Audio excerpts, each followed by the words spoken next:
Do you have anything you want to make a story? Yeah. Do you have something that's driving you crazy? Yeah. Well, write the script. That's number one. We got the script. This screenplay, Shallow Grave, it's about a film about love, trust, and friendship. It's also about sex, violence, evil, greed, anger, betrayal, duplicity, death, dismemberment, and disposal. You have a script of yourself that you wrote, have you? Last year, my brother Andrew and I took our script, Shallow Grave, to the Edinburgh Film Festival, hoping to attract money men and stars. 12 months later, low-budget finance was in place from Channel 4 and the City of Glasgow. But in true Hollywood fashion, I was jettisoned from the project just a few weeks prior to shooting. Instead of suing the hell out of him, I decided to exact my revenge by filming him as he produced his first feature film, to catch him in the act of digging his own grave.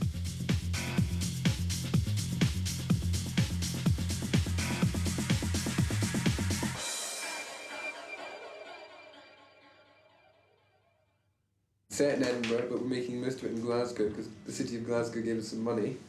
But we're coming over to Edinburgh to do 3 days in a couple of weeks, do the exteriors. Most of it's set in this flat. It's about these 3 flatmates who live in a sort of really fancy Newtown apartment, or sort of gorgeous Newtown apartment, and are looking for a 4th guy to move in at the beginning of the film.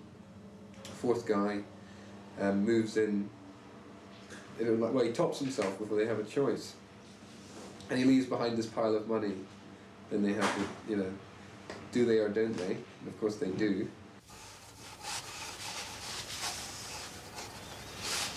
And just wide enough to include the knife, I guess. And then David slumps across there in the background.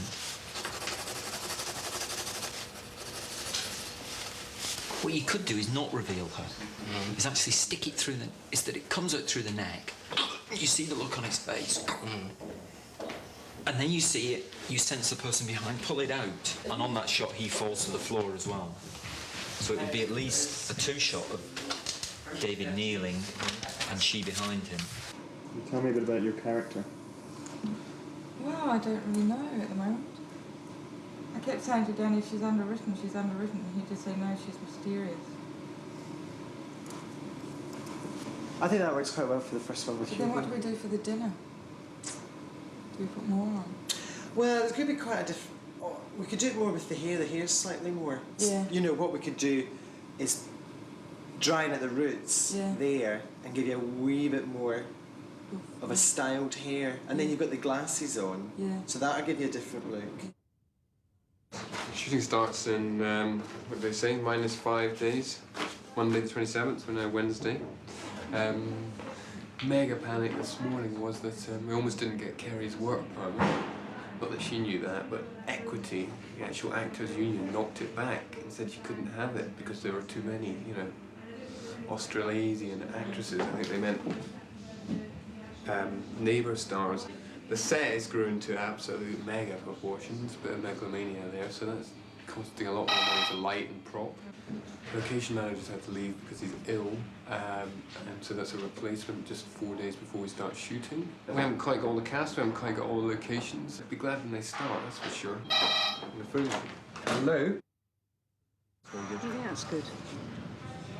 And we'll put a different blade on there so it's a bit more jagged. It's just a saw of some kind.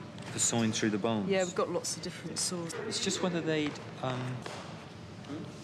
figure, whether they know enough to know you'd need a blade like that. I think you get a variety. A jet cut. It's got a good blade on it. Yeah, it certainly has. And we just got another hammer as well. I thought that one was quite good. When he's doing his eyes in. Putting his eyes out. Where'd you get all these? B&Q. I mean, you should see what they've got there.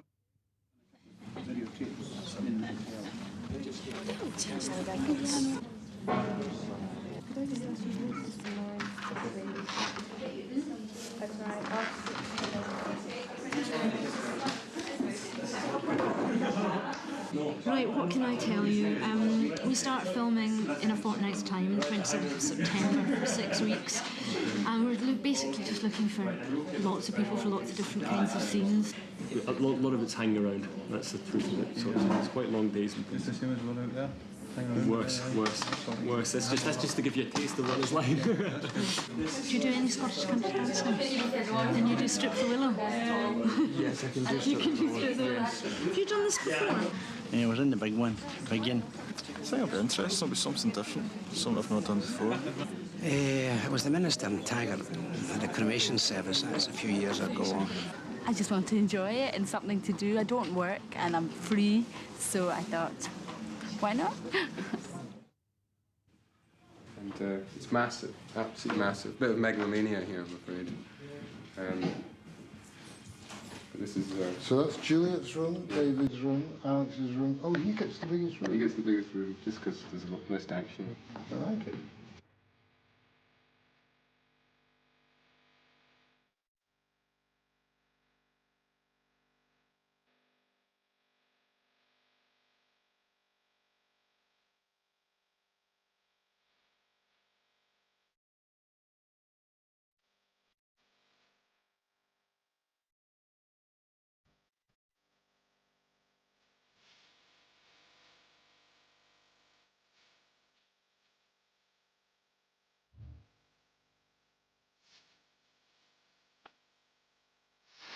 The set, you could buy a flat, you could buy a huge flat, you couldn't buy a flat this big, you don't make flats this big. I think it's costing about £50,000.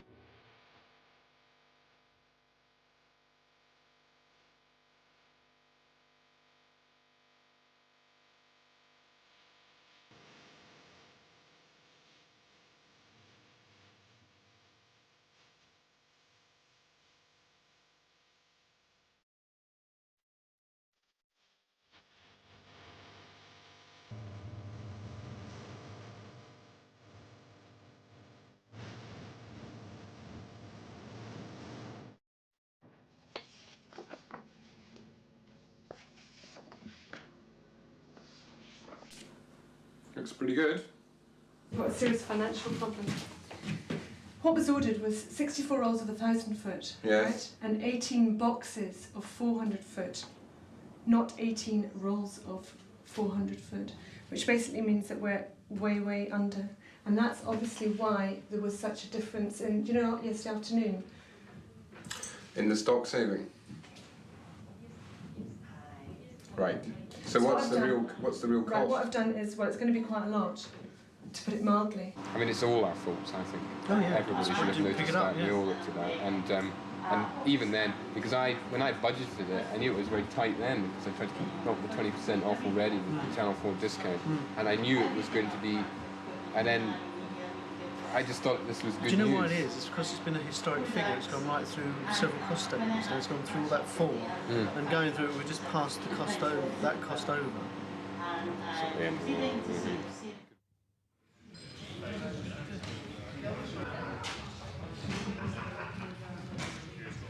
Well, we just had a rehearsal, and I've sent them off now, the artists off now, to try and finish the makeup. They've got to dress this about another half an hour. I think we'll probably turn over around about an hour's time. I'm going to do this. What I've got to do as well, because we've got about 125 extras today, so what I want to try and do is feed them in first. So, see the table in the corner, where the other 4 people are. It was a small ball. Now, can we just have your attention, please? Danny would just like to have a few words with you to try and explain what we're going to be doing today. This is a film called Shallow Grave. I'm the director, Danny Boyle. That's John Dones. He's the first. It's a film about 3 youngish people set in Edinburgh, and this is a medical charity raising ball. And the 3 are Kerry Fox, who's playing Juliet, Ewan McGregor, who's playing Alex, who's in the check jacket, and this is Chris Eccleston, who's playing David. Okay.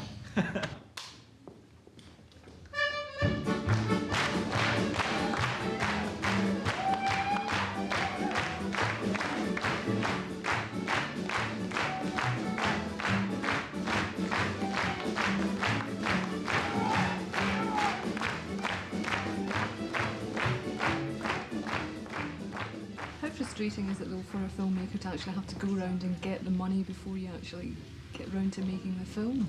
Does it not detract from the creative process a bit? I think you know, makes us, we've only got a certain amount of time, a certain amount of money. We can't do it that way, so we have to think up a new way of doing it, you know. Makes us, simplicity and ingenuity, you know, our main goals on this picture. You know. It's a small film, so it'll always get put into small cinemas, but it should, everybody should enjoy it. It's called Shallow Grave, you know. I should hope a lot of people go to see it. It's the title alone. Secondly, and I think most importantly for Glasgow, it make everybody aware that there is this film that was made in Glasgow. It's possible to make a film in Glasgow. It's not particularly, it's even set in Edinburgh, this film, and we're shooting it in Glasgow. You know, you should be able to come to Glasgow and shoot New York or Chicago or Johannesburg or wherever you want. That's the whole point.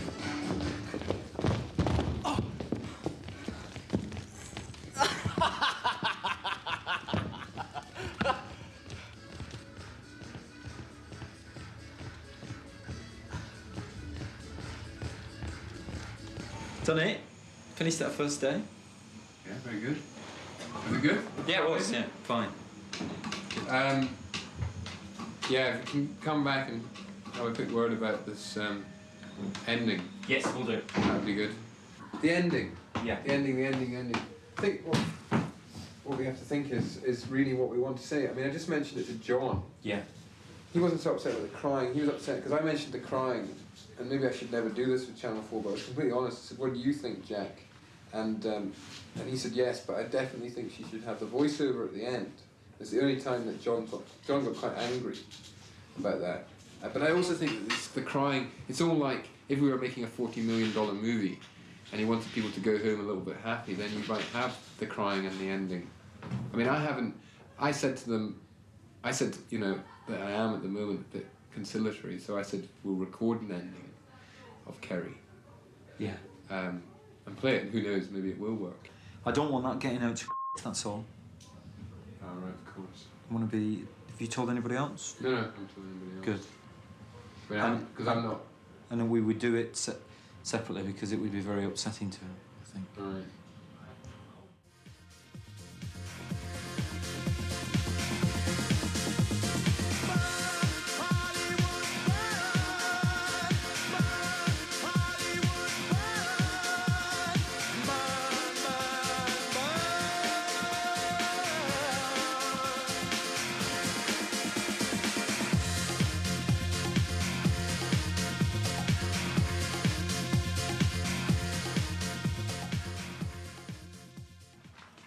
Can you tell me a little bit about why everyone's so discontent in the office today? There's a bit of friction amongst production team. No, not amongst the production team, because there's no friction between us. Between us and the first AD, who's also the associate producer. What do you think's going to happen? I don't know. It's hanging in the balance. I think something will have to give, because I don't think we can carry on like this for another 5.5 weeks.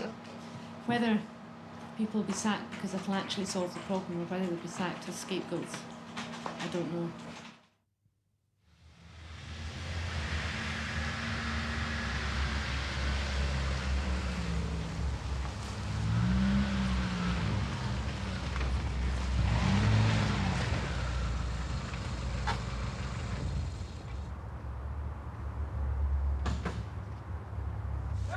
Good. Well, you should have a... Is that somebody pointing a torch through the window? Oh, can they switch that off, please, whoever it is? So there seems to be new personnel here. Change of personnel at the weekend. Various different reasons.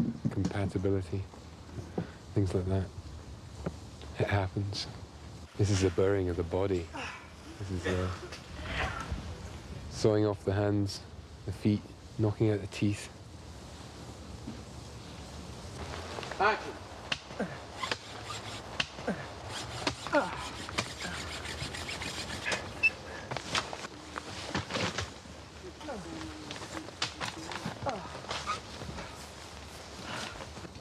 So the crew are now a big happy family. Yeah, it looks like it, doesn't it?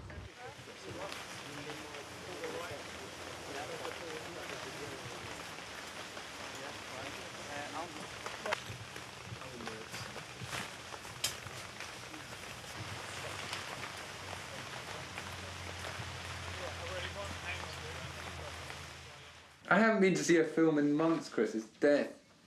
Of course not. That's not. But that's not. It's different. I'm not into making this kind of movies. I'm not Kosowski, you know. I'm into making this film that I'm in here, you know. I know exactly what I'm into making. Well, I'm not going straight to Hollywood because Hollywood wouldn't have me yet. Yeah, but nobody goes to see them. I didn't say every good film meant to be made in Hollywood. Well, this is the main difference, Chris, is you make them for a few people. I want to make them for a lot. I think that's the fundamental difference.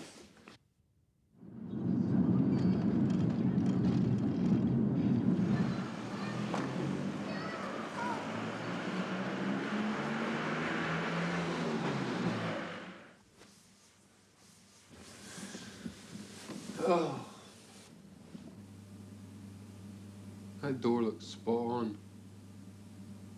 It's really difficult unless you see them close, though, you know? That looks so in focus, doesn't it? Well, his stomach is perfect. His legs. His face is not there. It's outrageous, that, isn't it? Absolutely outrageous. Who would die like that?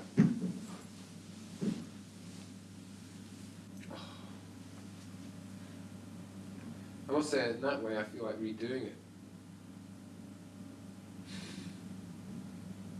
For that alone. What do you think? It's not perfect. Not perfect. But maybe we can live with it. What will you have to do if it is out of focus? You have to reshoot it. To reshoot it, we'll have to make a claim against our insurance. Because it's a technical fault, not a human error. So you have to reshoot a whole day, and the insurance will pay for it. That's the idea. Don't know whether they will, because they might not. I don't know how if they'll say that's out of focus. But I don't like that shot anyway, so we quite have to reshoot it. That would mean you'd have to get the actor back up from London, wouldn't you? Yeah. I don't think he's available in one thing or another. I need availability, and obviously that would push us on into extra days in the schedule. It all becomes very difficult.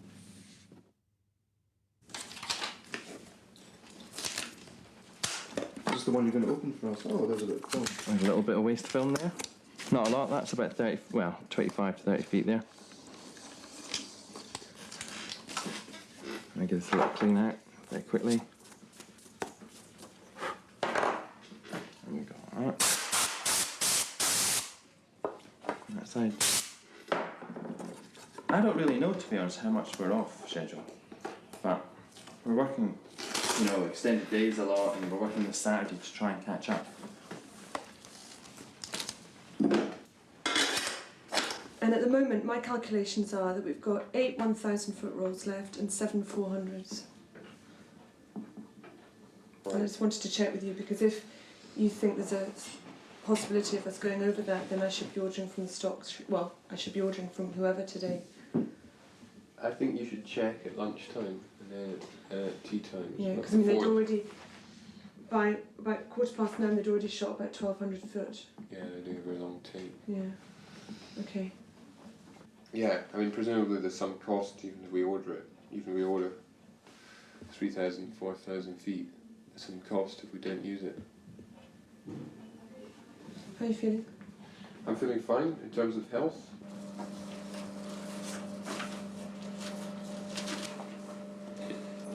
Almost the end of the 3rd week, which is almost halfway through. You look tired. I'm alright. Just had a wee sleep this morning, actually. A couple of extra hours. Well, basically the set has been the problems for everything in this film. The financial problems. It's too big. And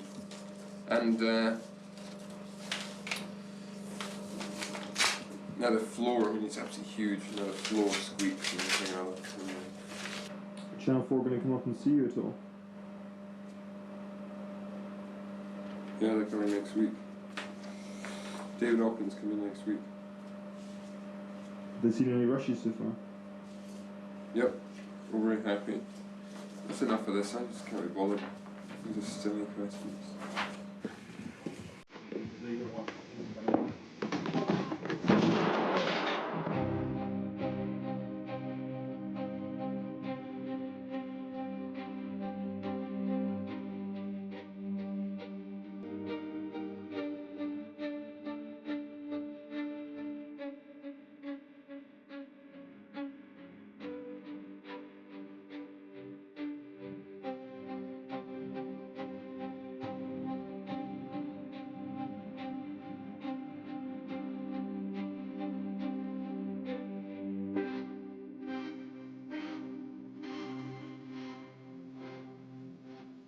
So Graham, you can just tell me what you do and what you're came up here for today. Well, I represent film financiers who are the completion guarantors, and it's just a normal trip that I come to check progress and discuss the costs of the film with the producer and generally just see how filming is proceeding. And are things going okay here? Well, the picture's on schedule. There are some of the normal problems associated with any low-budget film, but I think things are pretty good. What can you do if something like this is way behind schedule? What can you do? Well, normally we'd hope we could work. Thank the producer. We could work out with the producer a plan, but I'm afraid that at the end of the day, the guarantor does retain really quite draconian powers of taking over the production and replacing any personnel that it feels necessary. What did you want? The money? Was that it? We just wanted to talk to you. Who else have we just wanted to talk to? Maybe you thought they'd already got me. Who? Your friends. I don't know what you're talking about.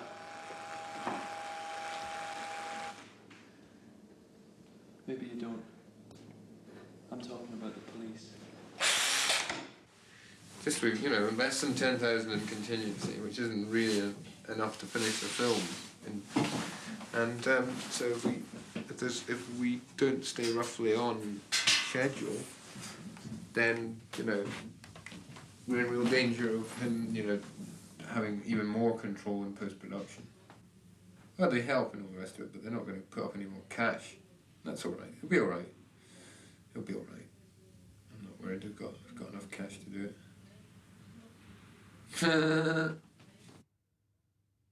And then it's while he reaches back for the next knife that Juliet comes behind him and scoop through his. So the most difficult shot, I guess, is through the throat. Is that moment through the throat? Well, I've got the mechanism here that we built for this. Now this will be set into. Do you want to hold it in? This will be set into a prosthetic behind there, and that. Just see that again. Just do that again, please. Again. Any faster? Can you go faster than that? Yeah, the faster the better, wouldn't you say? These shots must be discussed completely. There's no possibility of change. Each shot should be approximately timed and scheduled into the day and a half we have to shoot. What are you worried might happen to the fight scene? I'm worried that we might not have planned it out sufficiently and to be able to do it in the time we've got, and that it might end up being, too arty. I want it to be completely real. It's got to be really, really horrible. This is not an art movie. No, this certainly is not an art movie, even though some of it might look suspiciously like one. Gee, thanks.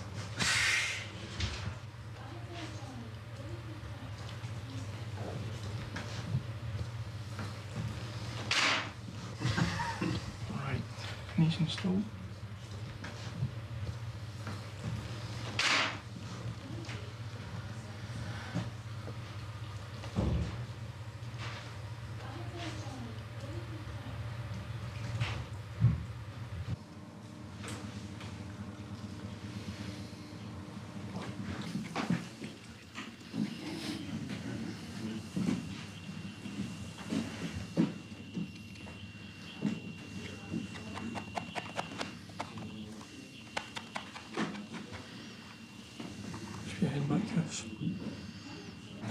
David. Hi. Okay. We've picked up a lot of momentum today, but we're still waiting for the first prosthetic shot. So that's it could go very smoothly. It could be take time, but we've done a lot. We did 10 setups in the morning. We did 9 in the whole of yesterday. So Just go wallop, then go for the next fucker. Wallop. No, that second one, you need to raise the knife, so you need to enjoy the fact you're going to kill him then. And it's at that moment, as you get there, we're on the knife, then we cut to back to Ewan's face, then we cut back to you, and she rushes in, and does whack. And then when we do the other shots leading up to this, we have to remember to play not the activity of it, but actually him holding him like a rabbit in headlights, holding his eye contact. Right, Willie. Let's get the Japanese lantern over. Just studs on. This is quite grungy anyway. That's the brothers, right? Well, we've actually got some drippy stuff. All right. I'll put this on as a base set. Right, good. Can we just pull the shirt down from the bottom, just to make sure? Do that now, because That's it. That'll have to ride that a bit. That's it. So whether are you going for the knife? Ready? Action. 1, 2, 3.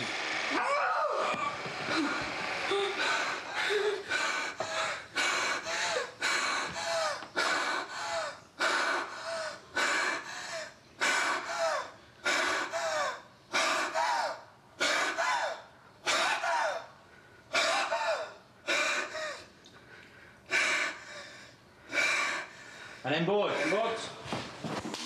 4, 5, 9, check 1 on the end. Yep. Watch Chris. Get his knife out of the way. By the shirt, unfortunately. Again, I know lots and lots of that I saw through. I don't know if I'm missing it or not. I've got a sore throat.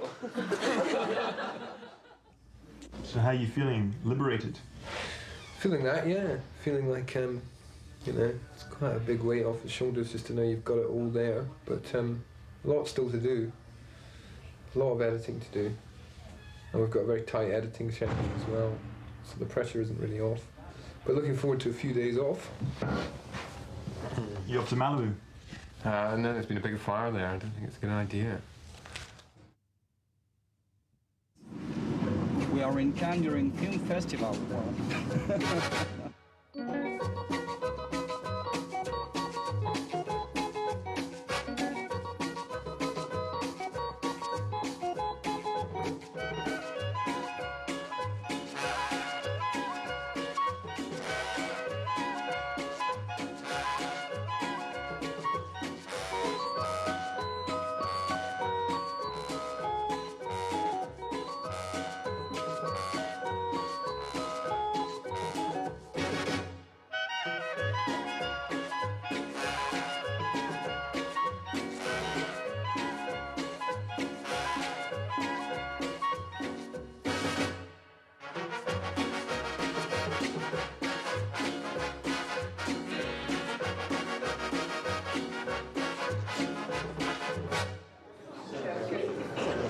What did you think of the film? It's dire, it's awful. I've never seen such a load of old garbage. Excuse me? What did you think of the film? Oh, not bad at all. The ending was very cruel, very good. I like it. Had them in the palm of its hand, and the way the breath was being drawn in, the way they were laughing in the right places. That was a good response from a market screening in Cannes. Well, I'm just trying to recover from my nausea. Exhausting. What did you think? Fucking magic. Happy? Excited? Yeah, very much, yeah. It's very strange to see it from behind a lot of people, you know? With the light all over their heads. It's lovely. So, and it was a very nice audience. We were very fortunate. How you feeling? Very seriously, Chad. You know, a bit damp, I'd say. It's quite tense. Expecting everybody to walk out halfway through. I don't think that many people walked out. But I can't tell, to be honest, but I've never seen such a big smile on the salesman, you know, ever. Keeps doing that, you know. So something must have gone right, I think. Are you going for a drink? McDonald's, I'm a producer.